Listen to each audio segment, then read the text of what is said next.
हमको ये बोला। मैंने उनको, जब हमको आवाज आने लगी तो मैं इधर उधर देखने लगा। तो जब देखने लगा तो मैं मुझे कोई नहीं दिखाई दिया। तो फिर जो है, और इतना सुंदर, इतना सुशील आवाज कि जिसका जवाब नहीं। अभी तक मैंने किसी लेडीज का आवाज वैसा नहीं सुना। बेटा वो पराशक्ति है, उन जैसी आवाज कहाँ से आई लेडी वाली। हाँ।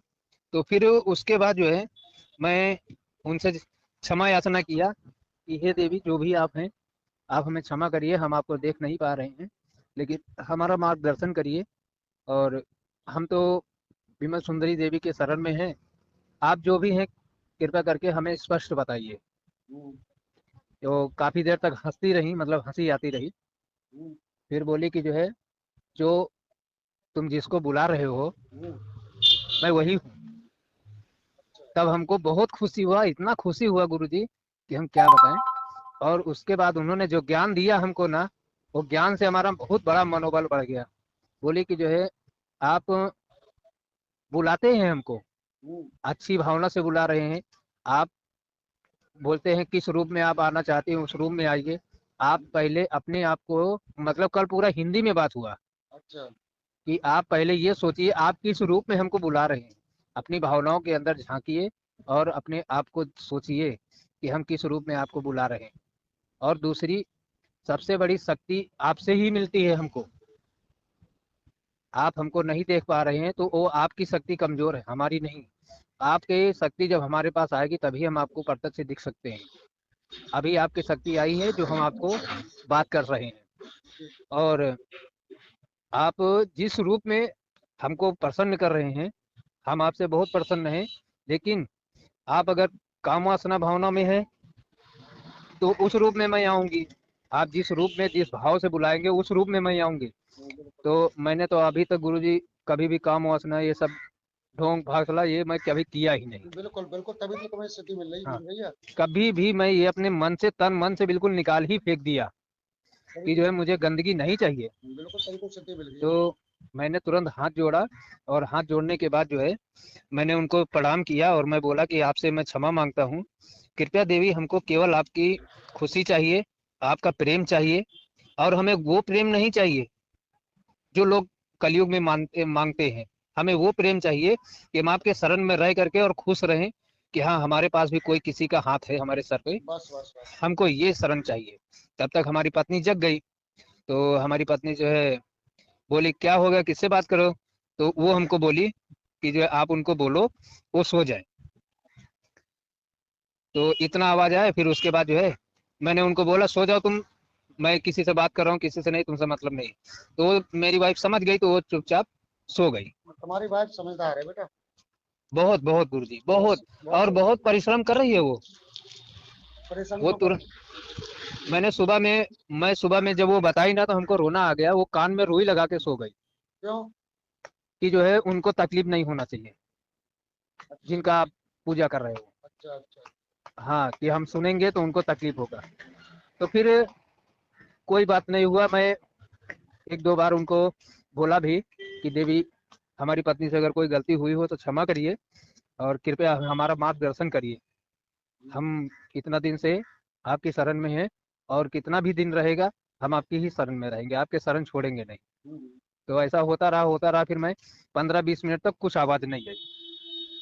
हम्म, फिर उसके बाद जो है, फिर हंसी की आवाज आई। हम्म, फिर हंसी की आवाज आई। तब वो जो मार्गदर्शन हमारा की है, हम्म, मेरा मनोबल बढ़ गया गुरुजी।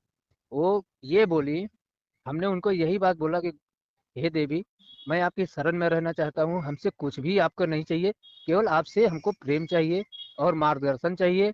और हम खुश रहें और आपको भी प्रसन्न कर सके जीवन भर, वो हमें चाहिए। बहुत अच्छी बात की आपने। तो मैंने उनको ये बताया कि मैं 3 दिन से सपना देख रहा हूँ और गुरु जी से मैं बात ही नहीं कर पाया हूँ, इसके लिए मार्गदर्शन के लिए हम्म, कृपया आप मेरा मार्गदर्शन करिए। हम्म, हमें सपने में कोई आके बोलता है, 3 दिन से लगातार कोई बोल रही है, लेडीज है वो। और मतलब लेडीज उनको नहीं बोला, मैं बोला नारी है वो आके बोल रही हैं कि आपको मैं सिद्ध तो हो जाऊंगी और हो चुकी हूँ, हम्म, लेकिन आपको हमको वचन देना पड़ेगा कि हमेशा आप धर्म के मार्ग पर चलोगे। और बिल्कुल। 1 वर्ष में, हम्म, 1 वर्ष में आपको हर वर्ष में निर्धन निर्धन पिता की कन्याओं को विवाह कराना पड़ेगा हम्म, अपने रीति रिवाज के हाँ, अनुसार। बिल्कुल, बिल्कुल, बिल्कुल उसमें सही। उसमें मैं आपका पूरा साथ दूंगी, हर चीज से साथ दूंगी, लेकिन धर्म कार्य छोड़ोगे तो मैं चली जाऊंगी, कभी नहीं आऊंगी। बिल्कुल बेटा बिल्कुल। धर्म कार्य छोड़ोगे तो मैं ये कभी भी नहीं आऊंगी। दरअसल बेटा ये सात्विक की प्रवृत्ति की हैं सब। हाँ। ये सब तो दक्षिण मार्ग की साधना है, सात्विक की प्रवृत्ति की देवियां हैं। तो मैंने उनको यही बात बताया, और जो है फिर उनसे मैंने बोला कि उसके बाद उन्होंने हमको सपने में और भी बताया कि अगर आपको जो है हर वर्ष में 11 कन्या नहीं मिलती है विवाह करने के लिए, हम्म, तो जो निर्धन पिता हैं, जो निर्धन माँ हैं, जो निर्धन आपकी बहन है, हाँ, उनको आपको जो है मदद करनी पड़ेगी, और हर प्रकार से आपको धर्म के अनुसार मदद करनी पड़ेगी। अगर वो अधर्म पे जाते हैं तो वो उनके कर्म रहेंगे, बाकी बिल्कुल। अपने का आपको अपने कर्मों से चलना पड़ेगा। बस बस बस बस। तो मैंने उनको ये बात बताया तो बहुत तेज हंसी हम्म। हंसी आई कान से। और गुरुजी बस केवल इतना ही मुझे रोना आ रहा है कि मैं देख नहीं पा रहा हूँ। और देख लोगे बेटा, भक्ति के द्वारा देख लोगे। अब वो नीचे हाँ, उतरी, देखो क्या है कि वो नीचे उतरी आई तो अब तुम देख लोगे। और तुम भी थोड़ा भक्ति करो। हरे नहीं कृष्ण हरे नहीं, राम। वो तो मैं करता ही हूँ। अब आगे सुनो ना, अभी वो खुद ही बता गई ना, मेरा मार्गदर्शन करके गई है वो। हाँ हाँ, वो खुद बता के गई है कि तुम हमको 2 दिन में देख सकते हो। हाँ। तो फिर मैंने उनको, जब वो बताई हमको, तो मैंने उनको वो हमसे हंसने लगी। हंसने के बाद बोली कि वो मैं ही हूँ, हम्म, तुमको बता रही हूँ, क्योंकि तुम दिन रात अपने गुरु के बारे में सोचते हो कि हम्म, मेरा ये अगर काम सफल हो जाएगा तो गुरु जी आश्रम के लिए बोल रहे हैं वीडियो में, मैं भी उसमें कुछ कार्य करूंगा और हम्म, गुरु के साथ जाऊंगा बगलामुखी माता में। और ये हम्म, बात मैंने सोचा था जब ये आप वहाँ गए थे ना, हम्म, तो मैं सोचा था कि गुरुदेव को एक बार मनाऊंगा और मेरा काम सफल होने के बाद जाऊंगा बगलामुखी माता में हवन करूंगा। हम्म, तो आपने ये बहुत अच्छा कार्य सोचा, इस कार्य से मैं बहुत अति प्रसन्न हूँ, क्योंकि और भी साधक लोग और भी बच्चे लोग अच्छे से आगे बढ़ सकेंगे। हम्म, तुम जो जागृत कर रहे हो भावनाएं, वो तुम्हारी अलग भावनाएं हैं, और ये कलयुग में जो लोग हैं उनसे आप बहुत अलग हो रहे हो। मुझे इस बात से प्रसन्नता है आपके ऊपर। अर्थात अर्थात कभी भी अपने गुरु से, कभी भी अपने गुरु के बाएं ओर मत खड़े होना। जब भी खड़े होना तो दाएं ओर खड़े होना, और जाना तो उनका दायां पैर पकड़ के छूना। अच्छा। अभी इतना बड़ा मार्गदर्शन कौन देगा गुरु जी। बेटा कोई नहीं देता, ये तो हाँ, पराशक्तियां ये मार्ग दर्शन दे सकती हैं। तो ऐसे बोले। मुझे गुरु जी सच में बता रहा हूँ, रोना आ रहा है बिल्कुल, लेकिन मैं कैसा अपना दिल को मजबूत करके मैं आपसे बात कर रहा हूँ। और दूसरी चीज उन्होंने ये बोला कि आप जहाँ पर हमको बुला रहे हो, हम्म, मैं यहाँ पर आप 6 महीना भी करो, मैं सिद्ध नहीं होने वाली हूँ। जी जी। आप यहाँ पर 6 माह भी करते रहो, मैं हाँ। सिद्ध नहीं होने वाली हूँ। हम्म, क्योंकि आप दो रास्ते में खड़े हो। हम्म, आप दो रास्ते में खड़े हो, पहला रास्ता तो रात में मेरे पास रहते हो, हाँ। दूसरा रास्ता आप दूसरे, सुबह होती है तो आप दूसरे रास्ते पे हो जाते हो, फिर हमको छोड़ देते हो। पत्नी के पास। नहीं नहीं, वो पत्नी के पास नहीं, वो बोली कि आप गृहस्थ जीवन में चले जाते हो सुबह में, हाँ। और रात में मेरे पास आते हो हम्म, भक्ति मार्ग में, और हम्म, दिन में गृहस्थ मार्ग में रहते हो। तो अगर मार्ग अपनाना है तो एक अपनाओ, वो भी मात्र 2 से 4 दिन तक अपनाओ। 4 दिन के बाद तो फिर मैं गृहस्थ जीवन में मैं भी तो हूँ, आपके साथ मैं भी आ जाऊंगी ना। अच्छा लेकिन अभी मैं आ नहीं सकती हूँ किसी भी कीमत पे। अच्छा। अच्छा। आपको एक रास्ता चुनना होगा। तो मैं उनको जब इतनी बात सुना तो मैं रोने लगा उनके सामने। हम्म, मैं बोला कि अब देवी जी आप ही हमारा मार्गदर्शन कर सकती हैं या हमारे गुरुदेव मार्गदर्शन कर सकते हैं, आप हमको बताइए हम क्या करें। तो कहें आपको अगर करना है मुझे सिद्ध, अगर पूरी तरह से जैसे मैं आपको बताई हूँ कि आपको धर्म कार्य पे आगे बढ़ना है, तो अगर उस हिसाब से मुझे चलना करना है तो आपसे ही मुझे शक्ति मिलती है और आपसे ही सब कुछ मिलेगा। तो आपको उस लायक अपने को बनाना पड़ेगा, और 2 4 दिन 5 दिन अपना गृहस्थ जीवन को छोड़ना पड़ेगा। मैं बोला मैं इसके लिए मैं बिल्कुल राजी हूँ। तो बोली कि इसके लिए राजी हो तो किसी भी मंदिर हो या कोई ऐसा स्थान हो जहाँ पर आपके पत्नी, आपके बच्चे, आपके जो है गृहस्थ जीवन, उस सबसे नाता टूट जाना चाहिए उतने दिन, और मैं आ जाऊंगी। उसके बाद तो मैं खुद आपका गृहस्थ जीवन संभालूंगी, उसका चिंता मत करो। लेकिन अभी मैं नहीं, क्योंकि आपके पंथ अलग हैं और हमारे पंथ अलग हैं। आपके शरीर में ऊर्जा अलग है और हमारे शरीर में ऊर्जा अलग है। आपके पास जो गुरु जी क्या 11 चक्र होते हैं हमारे शरीर में? हाँ बोले 11 चक्र आपके हैं, लेकिन 11 चक्र में आप नीचे से जगा रहे हो, ऊपर से नहीं जग रहा है। आप पहले, सबसे पहले आप हमको हृदय में बिठा रहे हैं, आप हमको मस्तिष्क पे नहीं बिठा रहे हैं। मस्तिष्क पे जब तक नहीं बिठाएंगे आप हमारे दर्शन नहीं कर सकते हैं। तो इसके लिए आप अपने गुरुदेव से मार्गदर्शन करिए, नहीं तो फिर जो है आप घर छोड़ दीजिए और मंदिर में जाइए, क्योंकि हमारी साधनाएं हमें सिद्ध करने के लिए आपको मंदिर से ही मुक्ति मिलेगी और कहीं नहीं मिलेगी। तो मैंने उनको गुलाब का आसन वगैरह जो आपसे पूछा था ना, वो सब दिया। फिर उन्होंने यही बात बोली कि बाद में यही आखिरी बात बोल के गई वो, कि हम क्यों नहीं आते हैं, और हमारे लिए लोग करते हैं, लेकिन वो जोश में करते हैं और होश में छोड़ के चले जाते हैं। जब उनको होश आता है तब वो चले जाते हैं। क्यों चले जाते हैं? क्योंकि वो 1 माह तक मुझे अब हमारे गुरु ने बोल दिया 1 दिन की है, और मैं 1 माह तक नहीं आई। तो वो लोग सोचते हैं कि कुछ नहीं, लेकिन वो अपने शरीर को जागृत नहीं करेंगे तो हम कैसे देख सकते हैं उनको, और ना ही वो हमको देख सकती हैं। बिल्कुल बिल्कुल। तो पहले आपको अपने हिसाब से बनाना पड़ेगा। और आपके ऊपर जो कमजोरी आ रही है, तो इसका मतलब केवल एक ही है, जो आप अपने घर में दोनों कार्यों को सिद्ध कर रहे हैं। तो दोनों कार्यों में नहीं होगा। आप एक रास्ते पे चलेंगे तो चल पाएंगे, आपके पास 4 पैर नहीं है जो 2 रास्ते पे चल देंगे साथ में। तो गुरु जी ये तो बात सत्य है बिल्कुल। तो यही सब मेरे से बात हुआ। और उसके बाद आप उनसे ये कहो, हम्म, देवी जी मैं कर्म करते हुए आपकी भगवान की प्राप्ति करने की चेष्टा कर रहा हूँ। मैं वही बात उनको बोला कि ये मैं भक्ति मार्ग में मैं जाना चाहता हूँ देवी जी, और मुझे कोई भोग विलास और मुझे कोई ऐसी अभिलाषा की जरूरत नहीं है। मेरा गृहस्थ जीवन अच्छा हो जाए, मैं आपकी शरण में रहूं, मुझे और कुछ नहीं चाहिए। तो बोली उसमें से एक ही चुनना पड़ेगा आपको अभी, मैं ऐसे नहीं हो सकती हूँ। क्योंकि आपका जब तक, कल स्पष्ट बोली है, आपका जब तक आज्ञा चक्र नहीं जागृत होगा, और आज्ञा चक्र क्यों नहीं जागृत होता है, गृहस्थ जीवन वालों का आज्ञा चक्र बहुत नहीं जल्दी जागृत होता है, क्योंकि उनके मस्तिष्क में जो रहता है उसके उनके मस्तिष्क में हम नहीं रहते हैं। उनके मस्तिष्क में उनकी चिंताएं रहती हैं, उनके गृहस्थ जीवन का जिम्मेदारियां रहती हैं, बिल्कुल वो सब, मतलब ये बोली। बिल्कुल बिल्कुल। तो ये गुरुजी तो सही बात है, क्योंकि भाई हम पूजा पर से उठते तो हमारा दिमाग इधर उधर जाता है। मैंने एक वीडियो डाला था, आपको पता है कि ओम का जाप करो, किसी भी शक्ति का ध्यान करो, याद है आपको? नहीं गुरुजी, वो तो मैं नहीं देखा हूँ। मैंने वीडियो डाला था, ओम का जाप करो, किसी भी शक्ति का ध्यान करो, आपको तत्काल दर्शन होंगे। वो आज्ञा चक्र पे खुलने की तो स्थिति है वो। हाँ, तो अभी गुरुजी मैं एक मार्गदर्शन आपसे यही चाहता हूँ कि मुझे तो हर तरीके से मैं राजी हूँ, आप जैसा आदेश दे देंगे वैसा मैं राजी हूँ, क्योंकि हमारी पत्नी हमको साथ दे रही है पूरा।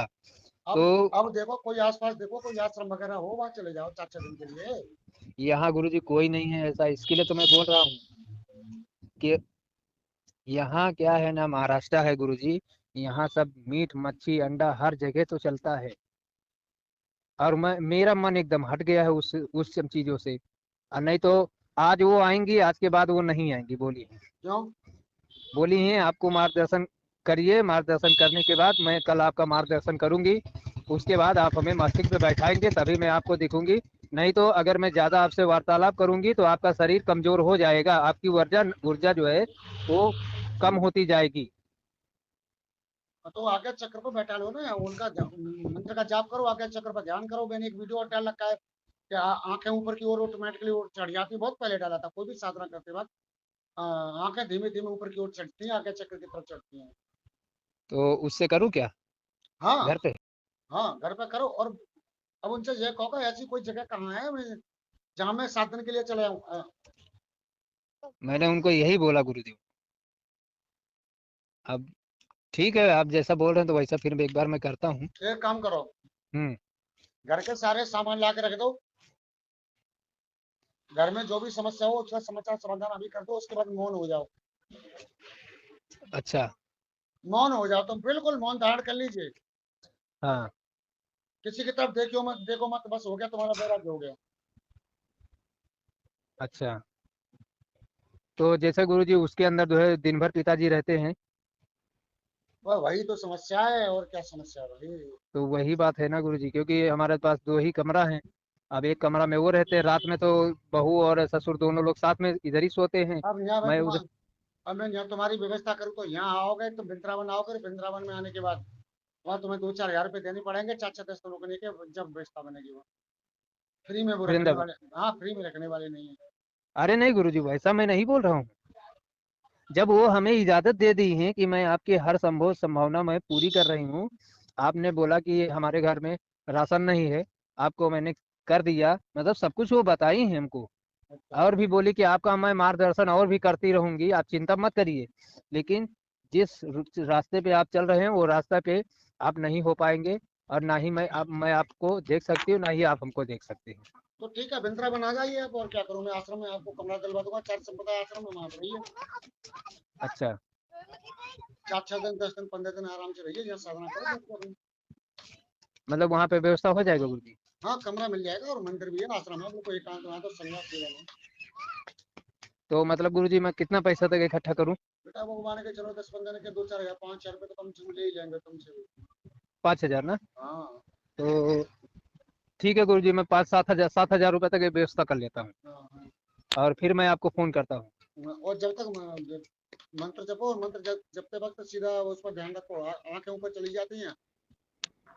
हाँ, आंखें तो ऊपर चली जाती हैं, और आज्ञा चक्र में बहुत गुदगुदी जैसा होता है। हाँ आंखें ऊपर चली जाती हैं, और मौन धारण कर लो, जब तक पैसा कटा नहीं होता, जब तक मौन धारण कर लो, जब वो चाहती है बैराग, यही होता है। हाँ देखो मैं वीडियो में जो बता रहा था वही बातें तो बताई उन्होंने। हाँ। हैं? लेकिन मुझे एक ही चीज का ज्ञान बढ़िया मिला, जो हाँ आप इतना दिन से वीडियो में बोल रहे हैं कि हमारे बच्चे लोग सुन नहीं रहे हैं। हाँ, आपने उस दिन कितना बढ़िया समझाया कि जो है जब मक्खन को मथोगे तभी तो मक्खन निकलेगा, बिल्कुल तो मंत्र को जब मथोगे तभी तो निकलेगा भक्ति। बिल्कुल। तो वो चीज उन्होंने जब बताया तो वही चीज हमको बिल्कुल आपकी हृदय के निवास लग गई, क्योंकि उसमें एक भी बात गलत नहीं है। और मेरे बारे में कुछ कह रही थी क्या? नहीं, आपके बोली कि जो है आप उनके पास जाइए, आपके गुरुजी ने जो किया है बहुत अच्छा, आपको मार्गदर्शन दिया है, आप उनके शरण में जाइए, कभी भी उनके बाएं ओर मत खड़े होना, जाना तो उनके चरण छूना, दाएं पैर का चरण छूना उनका, दाएं पैर से चरण छूने से आपको सिद्धि हर प्रकार की मिलती है, वो गुरु है। और ये भी बोली कि गुरु अच्छा हो या खराब हो, लेकिन अगर दिल से गुरु मान लिया तो फिर वो तुम्हारा सिद्ध ही हो जाता है। बिल्कुल बिल्कुल ये बात बोली वो। बिल्कुल लेकिन बहुत खुश थी, इतना मैं बोलूंगा, बहुत खुश थी और बहुत हंस रही थी, बिल्कुल। क्योंकि मैंने जो उनको बात बोली ना कि जो है मुझे भोग विलास नहीं चाहिए, और मुझे कोई भी दुरुपयोग नहीं चाहिए, मैं आपको कभी भी दुरुपयोग नहीं करूंगा। तो बोली कि आपका यही तो भावना मैं देख करके तो मैं आपसे बात कर रही हूँ, क्योंकि आजकल तो अब वो संस्कृत में उतना तो हमें नहीं आता है, थोड़ा थोड़ा जो संस्कृत में बोली है, तो वही बात जो हमारे समझ में आया गुरुजी, वही मैं आपको बता रहा हूँ कि उनका कहने का मतलब यही है कि जिस भाव से आप हमको बुलाओगे उस भाव में मैं आऊंगी। भाई वही है ना, वही। आप हमको क्रोध से बुलाओगे तो हम आपके पास क्रोध से आऊंगी, और हमेशा क्रोध में ही रहूंगी सिद्ध। बिल्कुल बिल्कुल, क्रोध वही से कराएंगे। और अगर आप हमको भोग विलास से बुलाओगे तो हम उसी में रहूंगी। भोग विलासी करेंगे वो। हाँ। वो तो सबसे बड़ी सत्यता हमको यही लगी कि जो है हमको गुरुदेव का इतना मार्गदर्शन मिला कि आज तक हमारे में कभी काम वासना का उत्तेजित नहीं हुआ। वो तो बेटा, और वो जो है उसके और तकिए में पैसा रख रही है अब। नहीं, 3 दिन हमको मिला गुरुदेव। ऐसा अपनी पत्नी को मत बता ना, तुमने मुझे तो अरे बताया मैं नहीं बताया, नहीं बताया, मैं जो है किसी क्या को। बताया उनको, क्योंकि अभी मैं काम पे नहीं जा रहा हूँ ना। हाँ तो काम पे क्यों नहीं जा रहा हूँ गुरुदेव की जो है, जहाँ पे मैं काम पे जाता हूँ ना, तो वहाँ आराबी शराबी और मीट मच्छी खाने वाले हैं। बिल्कुल। तो वो लोग वहाँ पे खाना हमारे साथ ही खाएंगे, तो वो मीट मच्छी सब लोग लाते हैं, खाते हैं, वहीं पे दारू वारू पीते हैं। तो वहाँ पे मैं 3-4 दिन काम करने गया ना, तो मेरे अनुभव ही होना बंद हो गए। तो इसके लिए मुझे लगा, तो मैं छोड़ दिया।